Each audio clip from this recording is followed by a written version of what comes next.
A few years back, I learned just how quickly life can spiral into chaos. My name is Carl Sten Larson, and at the time, I was 42 years old, living what appeared to be a normal life with my wife, Astrid, and our two children, Sigrid, who was 8, and Oscar, aged 6. While we weren't exactly the happiest family in our Scandinavian capital, we managed to hold things together, mostly for the sake of the kids. The unraveling began one Friday evening after work when I bumped into an old school friend, Finn Berg, at the liquor store. It had been years since we last saw each other, and while waiting in the crowded shop, we got to chatting.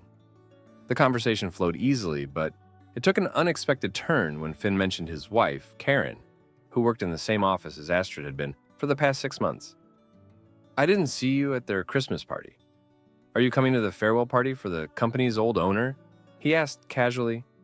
Caught off guard, I replied, "I wasn't invited, so I'm not sure." Finn gave me a puzzled look. "Really? All the spouses were invited. You should definitely come. I'll double check, but I'm almost certain your name's on the list. See you there, mate." The farewell party he mentioned was a grand event organized just a couple of months after the Christmas party. It was meant to celebrate the company's old owners as they stepped aside for a national investment firm to take over. I distinctly remembered that Christmas party because it had been Astrid's first since starting at the company. She'd told me spouses weren't invited. In fact, she'd even gone out and bought a stunning new dress for the occasion, looking every bit the part when she left for the event.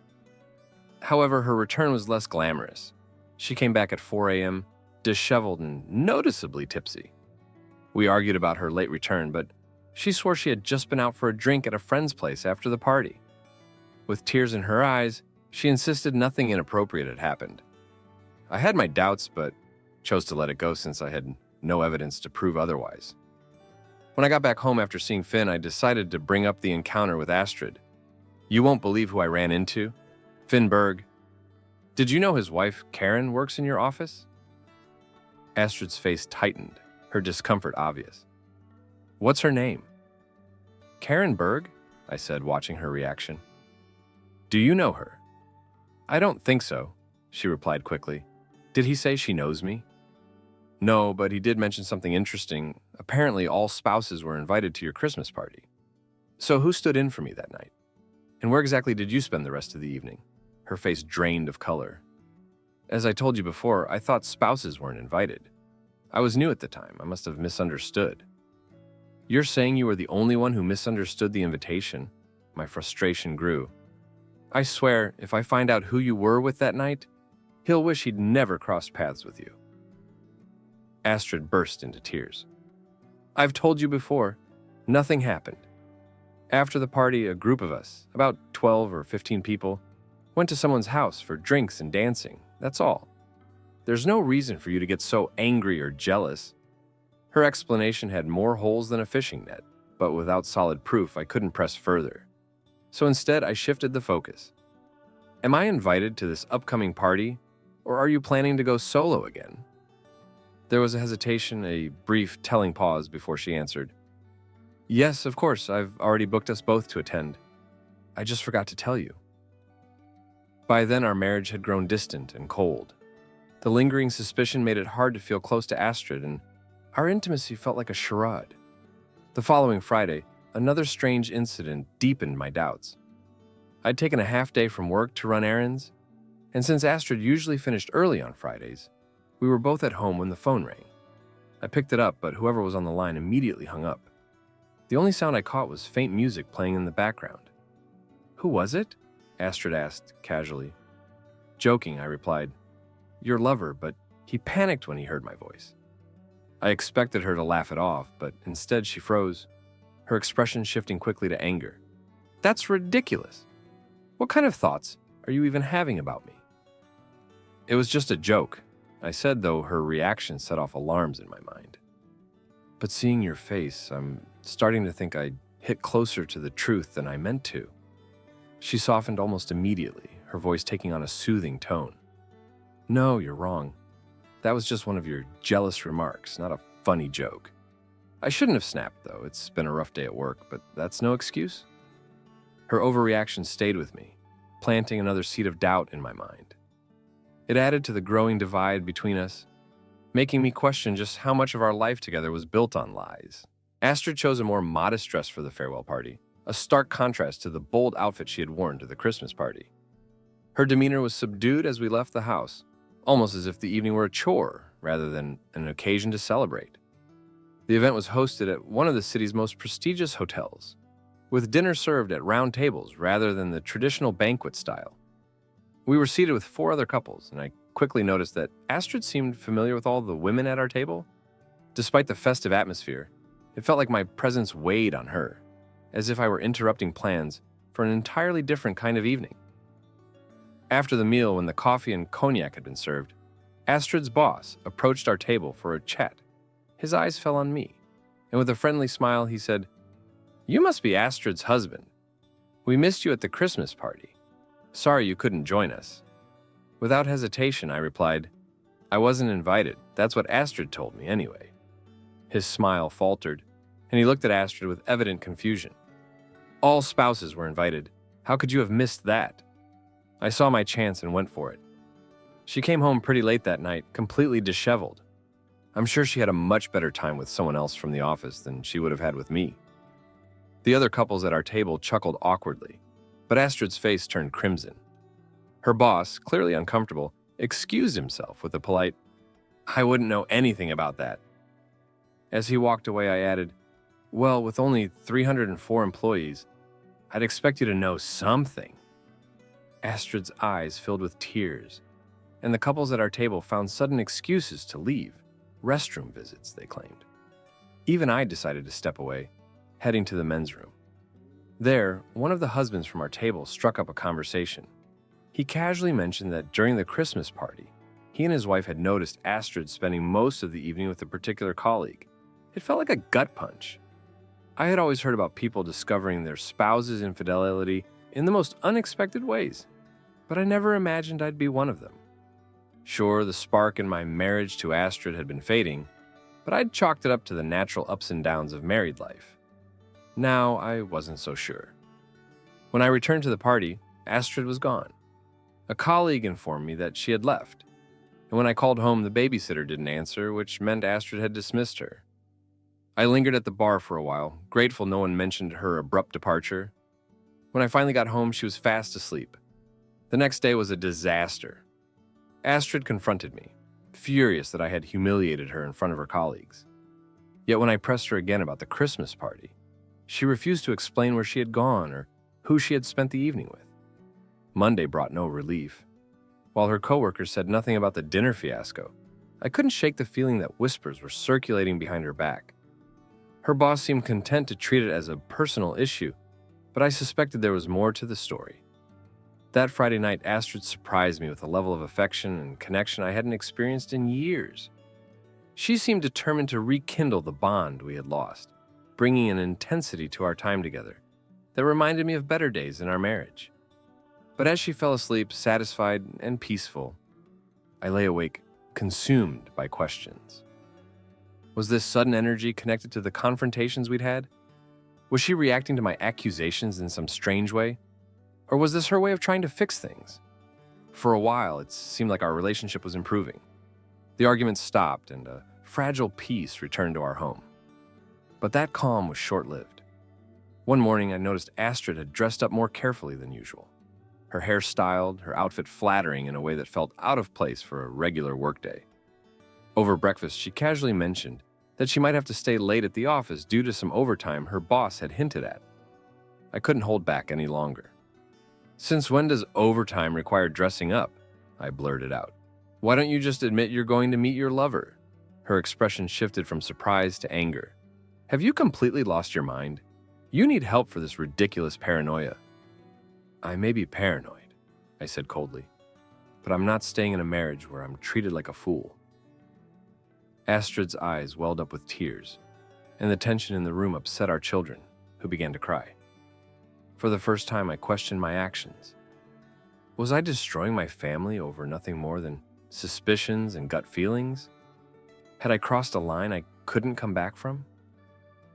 After some time, Astrid choked out, "Do you really want a divorce?" "Yes," I replied firmly. "If you're going to keep tearing this marriage apart, we might as well end it now." She ran into the bedroom, leaving me alone with my guilt and doubt. Maybe I'd gone too far. Maybe I should have taken the time to gather evidence before confronting her. Now, I wasn't sure if there was anything left to salvage. Our marriage was doomed. If Astrid was innocent, she would never forgive me for the humiliation I'd caused her. And if she was guilty, the truth would eventually come out, ending our relationship for good. That evening at home, Astrid presented me with a story. She claimed she had told her boss I wouldn't allow her to work overtime, and he had agreed, apparently recalling me from the farewell party. I briefly considered calling him to verify her claim, but I ultimately decided against it. Unexpectedly, help came from an entirely different direction. The new management at Astrid's workplace conducted an internal audit of employee computer usage. Their findings revealed that the average employee spent a staggering 52 minutes per day on personal activities. One person had even logged 16 hours of personal internet use during the audit week. The following Monday, Astrid and her colleagues were summoned to a meeting where strict new policies were introduced, prohibiting personal internet use at work. The crackdown led to the termination of 4 newer employees, but Astrid managed to keep her job. However, she now had to rely on our shared home computer for personal emails. Our kids also had computers, but they weren't connected to the internet. Seeing an opportunity, I tapped into my technical skills. I had already installed a mirror program on the home computer, capturing everything Astrid did. Another program I set up allowed me to recover deleted files. Within days, Astrid created a new email account, ZenflowBabe. In addition to her usual Hotmail account, which she primarily used to chat with old friends, initially the new account seemed harmless. She exchanged a few messages with someone called ZenflowDude, but nothing incriminating. Her first message simply expressed relief at being back online. His reply, which she quickly deleted, read, "Great to have my darling online again." Although the messages were vague, they hinted at something more. I knew it was only a matter of time before something more revealing surfaced. While they might have been using their phones for more private exchanges, I suspected longer conversations would eventually appear in her emails. One thing was clear: if Astrid's betrayal led to divorce, I wouldn't let her walk away with half of what I'd worked so hard to build. There was no way I'd let someone else benefit from my efforts. Quietly, I started planning to protect my assets. As the sole owner of our home, I had the ability to take out a loan without needing Astrid's consent. To my surprise, the bank approved a large sum without hesitation. The next day, I told Astrid I needed to travel to Italy for work to finalize a deal on new machinery. She didn't question it, as I had taken similar business trips before. However, instead of heading to Italy, I booked a budget flight to Malaga, Spain, with accommodations in Gibraltar, a well-known hub for financial maneuvering. To cover my tracks, I even arranged flights from Gibraltar to London and back home. Astrid never checked with my workplace to confirm my whereabouts. Once in Gibraltar, I didn't launder any money. Instead, I took in the sights of the famous rock and spent some time unwinding. Afterward, I followed my planned itinerary, flying to London before returning home. Astrid didn't seem to suspect anything. Back at home, I continued monitoring the computer. A few days later, a new message from ZenflowDude appeared. He wrote that he was alone in a hotel room and wished she could be there with him.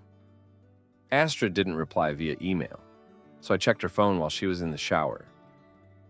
As always, her messages had been deleted. Then came the breakthrough. Gustav's next email confirmed my suspicions. "I've missed you so much these past few nights. I can't wait for us to spend time together again. But I've got good news. Next Wednesday, I have the whole day off, except for a dentist appointment from 9 o'clock to 10 a.m. The rest of the day is ours, just you and me. Please take the day off and spend it with me." Now I had a name, Gustav, and a clue about his profession. Though Gustav was a common name, I suspected he worked at Astrid's company. Her response confirmed everything. "Dear Gustav, I'll take the day off after 11 o'clock. How about a romantic lunch at your place? That way no one will see us together in town." Carl still suspects something, so our timeout was smart. But I agree, breaking it for one day, it will be worth it. I've thought about you so often. I'm really looking forward to our day together. This email solidified my suspicions. With their plans laid out clearly, I now had a chance to catch them in the act if I couldn't uncover more digital evidence. I began taking precautions. I rented an apartment in advance, paying for a full year up front in case the divorce proceedings became complicated. Although I had enough proof to act, I knew most of their communication had shifted to cell phones, which made further surveillance challenging. Still, I had a decisive lead: their upcoming rendezvous. The next move was mine to make. The day before Astrid's so-called special day, everything was set for what I needed to do. I had already emptied both my personal and our shared bank accounts, ensuring the money was moved in ways that couldn't easily be traced. A van with dark-tinted windows was waiting for me. Despite all the preparation, I observed Astrid carefully that morning, hoping for a sign that she might have changed her mind. To my surprise, she dressed completely normally, no extra effort with her outfit or hairstyle, nothing out of the ordinary. For a fleeting moment, I dared to hope that she had reconsidered. Still, my unease must have been obvious, because she noticed. With a concerned look, she asked, "Are you feeling okay? You look pale." What could I say? I forced a smile. "I'm fine.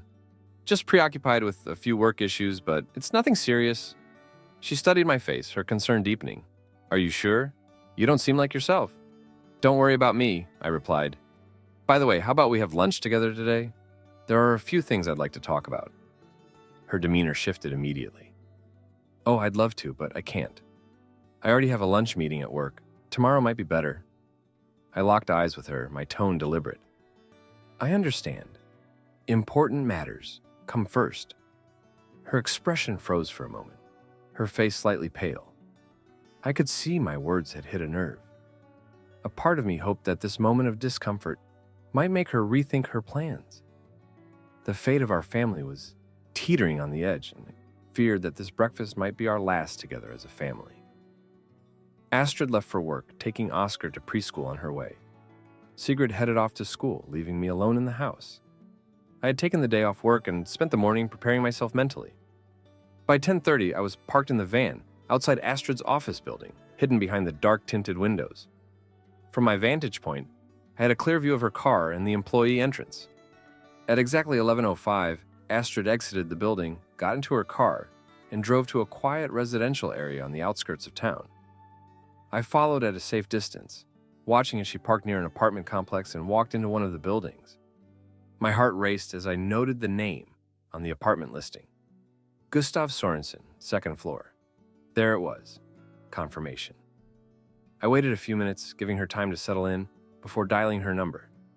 She answered quickly, her tone casual. "Hi, Carl, what's up?" "You, Astrid?" I said coldly, my voice dripping with disdain. "You're the problem." She sounded startled. "What are you talking about? Are you okay?"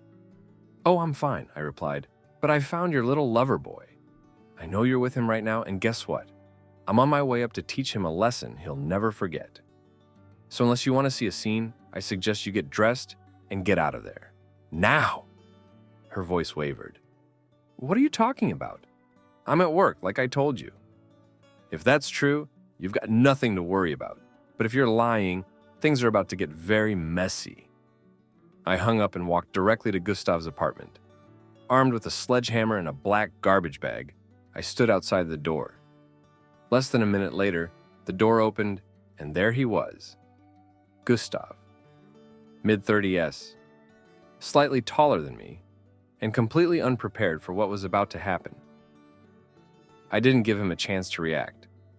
I drove my fist into his face with all the force I could muster, sending him stumbling backward into the apartment. He clutched his nose, blood already trickling down. Behind him I saw Astrid, frozen in shock, her face pale as a sheet. I pointed at her, my voice trembling with rage. "You! Get out! Now!" She hesitated, her mouth opening as if to speak, but no words came out. I stepped toward her, my glare leaving no room for negotiation. She grabbed her purse and fled past me, leaving Gustav groaning on the floor. I pushed Astrid out of the apartment, slamming the door behind her before she could utter a word. Now it was just Gustav and me. My rage took over, and I unleashed it on him, pounding him with my fists until he collapsed onto the floor. Under normal circumstances, this younger, fitter man might have stood a chance, but the element of surprise and the sheer force of my pent-up anger left him defenseless. Blow after blow, he crumpled under the weight of my fury, motionless by the end of it. With Gustav incapacitated, I grabbed the sledgehammer I'd brought and began smashing everything of value in the apartment. It wasn't hard. His sparsely furnished one-room flat wasn't much to begin with. Digging through the wreckage, I found his phone and a stack of documents in his briefcase, including his residential address and other personal details. Now I had everything I needed. Outside, Astrid pounded on the door, screaming, "Don't kill him! Please, don't hurt him!" I flung the door open and dragged her back inside by the arm. I gestured at the destruction and Gustav, bruised and broken on the floor. "Look at what you've done. He's all yours now. Go ahead, be with him, because I'm done with both of you." Astrid froze, her face pale as she took in the scene. She began to sob, her voice trembling. "Please, Carl, let me explain. Just listen." "Shut up," I snapped, cutting her off. Without waiting for a response, I stormed out, leaving her to deal with the aftermath. Sitting in the van, I sifted through Gustav's papers. It turned out he was a salesman for the same company as Astrid, but lived with his family near the national capital. This explained the small, poorly furnished apartment. It was just a convenient hideout for his illicit rendezvous. I felt no remorse for what I'd done. He had helped destroy my marriage, and as far as I was concerned, he deserved every bit of it. Next, I turned my attention to securing the safety of my children. I called Astrid's parents, telling them I had to work late and that Astrid was dealing with personal issues. They agreed to look after the kids. With that settled, I switched off my phone and disappeared for 2 days, taking a long drive in the van. What I did during that time is something I prefer to keep to myself. Let's just say it's not the kind of outing I'd openly discuss. When I returned home 2 days later, I turned my phone back on to find numerous missed calls and messages from Astrid. I responded with a single text: "I've filed for divorce. It's over." The rest of the day was spent packing my belongings and moving them to the new apartment I'd secured earlier. I left a copy of the divorce papers on the kitchen table for her to find. Reflecting on everything, I knew there was no going back. If Astrid's affair had been a one-time mistake after the Christmas party, maybe, just maybe, I could have considered forgiveness. Or if she had called off her date with Gustav after our breakfast that morning, I might have spared him the beating. But by then, it was far too late for any of that. The next day, I returned to work as though everything were normal, anticipating potential fallout from my actions. Astrid didn't contact me, but the police did. They requested a meeting to discuss the incident, but given our schedules, it was set for 3 weeks later. I checked in with Astrid's mother, who said the kids were staying with her for a few days. She also mentioned that Astrid had no objections to the divorce. A few days later, Astrid called me in a rage, screaming about our drained finances and the destruction of Gustav's apartment. Calmly, I told her, money can be replaced. Our love and family can't. Unsurprisingly, that didn't satisfy her. When the police meeting finally happened, I went with my lawyer. To my surprise, the conversation was cordial. The officer accused me of assaulting Gustav and wrecking his apartment, but I denied the allegations, claiming self-defense when Gustav allegedly attacked me first. The officer seemed unenthusiastic about pursuing the case, likely seeing Gustav as an unsympathetic figure in the story. Even if I were found guilty with no assets left, there wasn't much Gustav could gain. A few days later, Astrid reached out, asking to meet at a restaurant to discuss the kids. I agreed, and the conversation remained civil. Over the meal, she finally confessed. The affair had begun shortly after she started her new job, following a reorganization in the sales department. Working as Gustav's secretary, she admitted there was an immediate attraction, which escalated quickly. A lunch at his apartment had led to their first tryst, and they continued to meet whenever they could, though Gustav's visits to the main office were sporadic. Astrid revealed that the Christmas party was their first opportunity to spend a full night together, since Gustav's wife hadn't attended. She admitted it was her biggest mistake, but insisted she never stopped loving me. Even as I began to suspect the affair, she claimed she was trying to preserve our marriage. According to her, they had planned to end the affair the very day I caught them. She said she had even been working on a plan to show me her renewed commitment to our family. Astrid then confessed that with Gustav's wife now leaving him, they had briefly considered living together. But she swore she would abandon him in an instant if I promised to take her back. My response was simple. Sorry, but it hurt too much. After Astrid and I discussed custody arrangements, we agreed that she would have primary custody of the children, though they could visit me whenever they wanted. The agreement seemed settled until the topic of finances came up. I could see the tension in her eyes when I admitted that I'd lost everything in reckless speculations. The money, I told her, was the price you paid to be rid of me. But I paid a far heavier price, losing my family. That's worth far more than any amount of money. Astrid, visibly shaken, once again begged me to take her back. She promised to mend things and put the family back together if I would just forgive her. Her face fell when I replied, I'd much rather have a cheating ex-wife than a cheating spouse. I warned her that hiring a lawyer to chase after the money was a waste of time. It's gone, I said firmly, and you're not going to get anything back.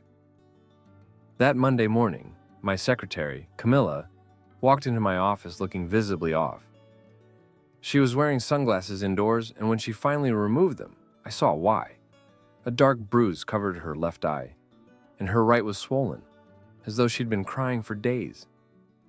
Camilla, I said, concerned. What happened? She hesitated, but eventually admitted, I'm a single mom now. The news stunned me. What? What happened? Sven and I split up, she said flatly. I had always thought of Camilla and Sven as a solid couple, so her words caught me off guard. Why? I asked. What's going on? She took a deep breath, her voice trembling slightly. A man might hit his wife once, and it could be a terrible mistake. But when it happens a second time, it's not a mistake anymore. It's a pattern.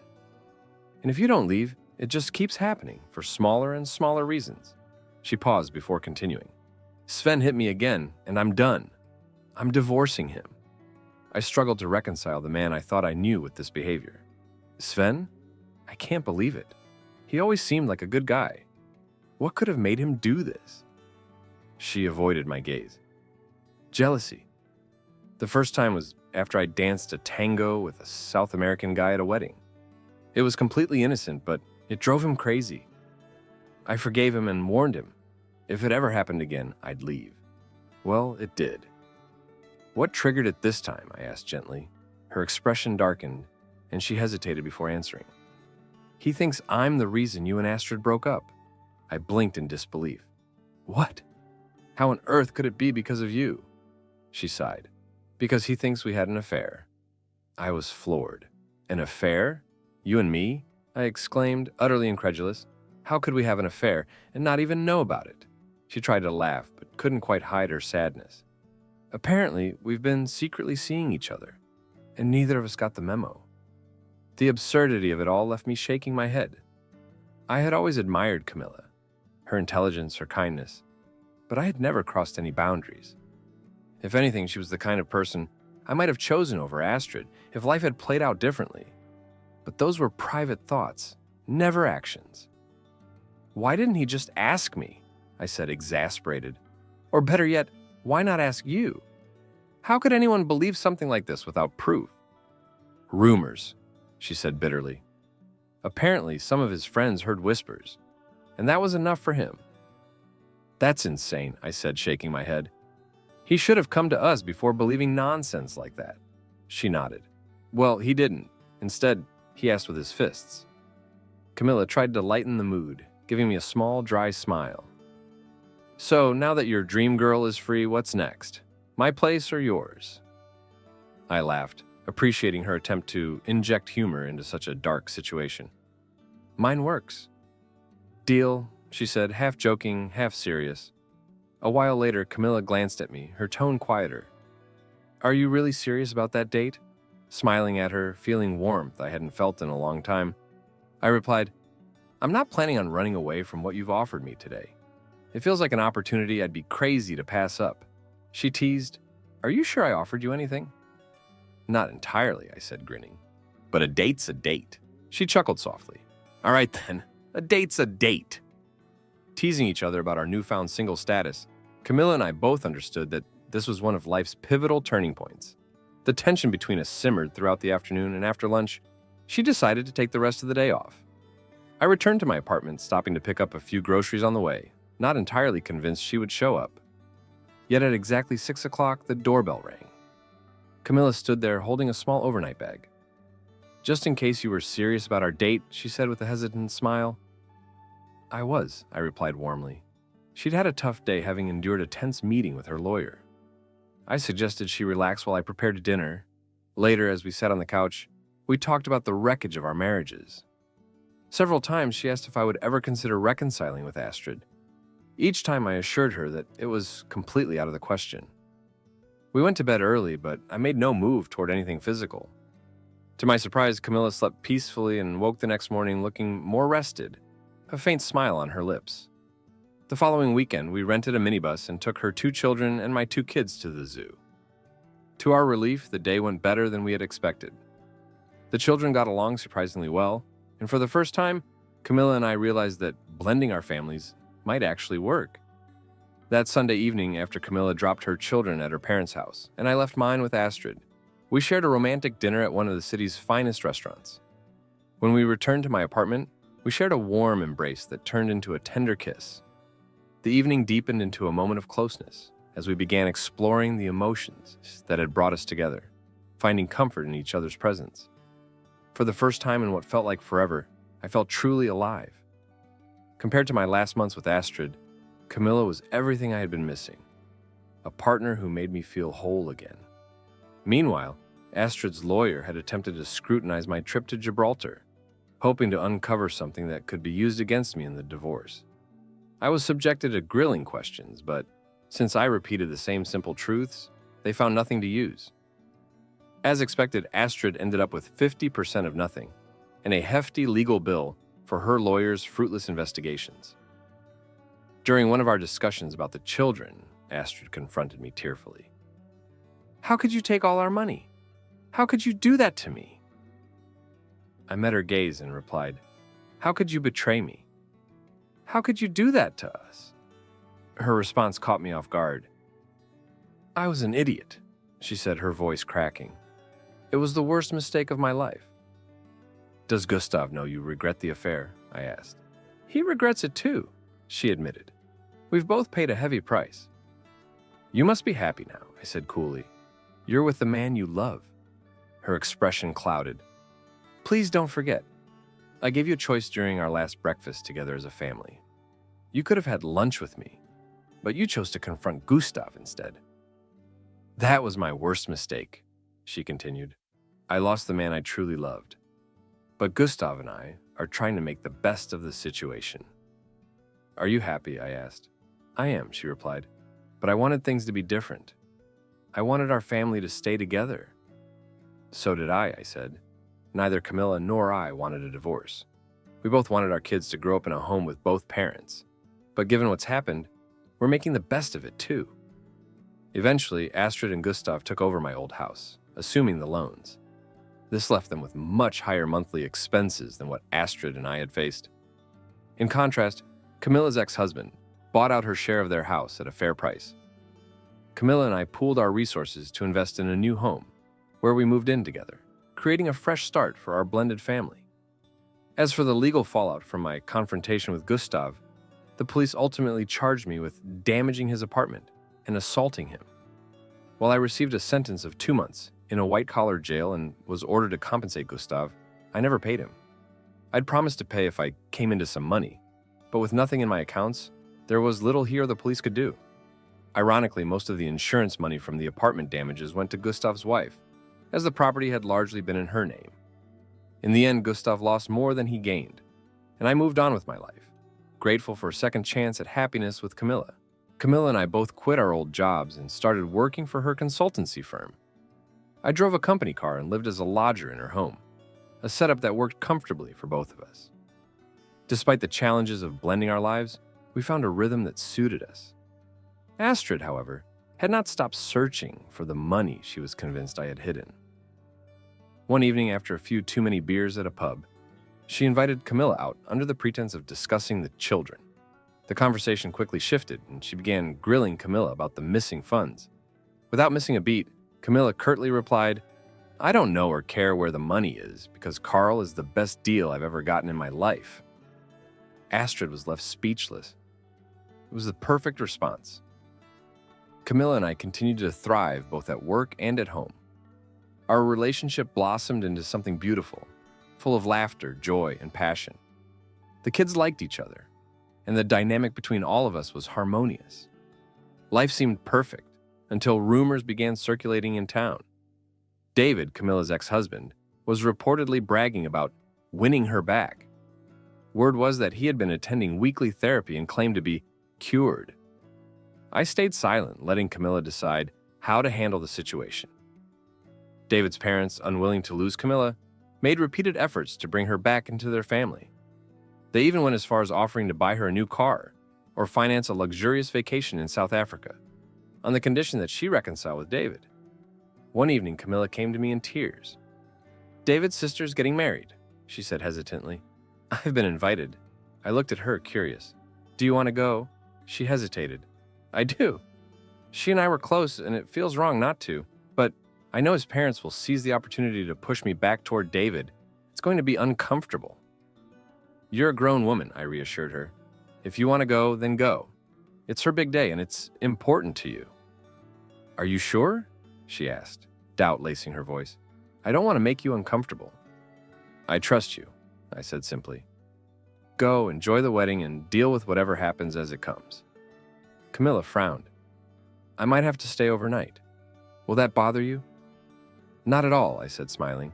"I trust you completely, and I love you." Her smile returned, full of relief. "I love you too." David's hometown was about 60 kilometers away, so Camilla left early Saturday morning, planning to return Sunday. She promised to call when she arrived safely, which she did. I wished her a good time, kissed her goodbye, and tried to push aside my apprehensions. I kept busy that Saturday, but a gnawing discomfort lingered. Knowing the pressure David's family would put on her, I couldn't help but feel anxious. After dropping off the kids with Astrid, I went out for dinner, had a beer with some acquaintances, and returned home early to watch a comedy. Despite the distractions, thoughts of Camilla and David's family lingered as I went to bed. To my surprise, Camilla came home earlier than expected the next morning. She greeted me with a warm hug and an affectionate smile, expressing how much she had missed me. Her joy at being back lit up the room as we spent the rest of the day appreciating each other's company. I needed no further encouragement. Afterward, as we lay catching our breath, she smiled. "Did I shock you by coming home so enthusiastic?" "You didn't shock me," I said with a grin. "You gave me a very pleasant surprise." She laughed softly. "I love you for trusting me enough to let me go, even knowing what David's family would try." "I trusted you," I said simply. "I knew you'd handle it." Camilla then explained what had happened. David's parents had arranged for her to share a small room with only one bed, presumably with David. Anticipating this, she had booked herself a hotel room in advance. She left the reception early when the conversation, fueled by alcohol, turned into a full-court press to push her back into David's arms. She skipped the family dinner entirely and drove home first thing Sunday morning. "I knew exactly what they were trying to do," she said, "but I wasn't going to let them manipulate me. I'm with you." One thing was certain. Camilla and I were solid. A week later, I met Astrid at a cafe to discuss the children's schedules for the coming months. She seemed more unhappy than usual, and I could tell something was troubling her. "Is everything all right with you and Gustav?" I asked. She hesitated before answering, "No, it's not. And if you asked me to come back, I wouldn't hesitate for a second to say yes." I wasn't surprised. The kids had mentioned tension between her and Gustav. I decided to confront her directly. "Gustav cheated on his wife, and I know you weren't his only affair. Is he cheating on you now?" Tears welled up in her eyes, and she nodded. "I think so," she admitted, her voice breaking.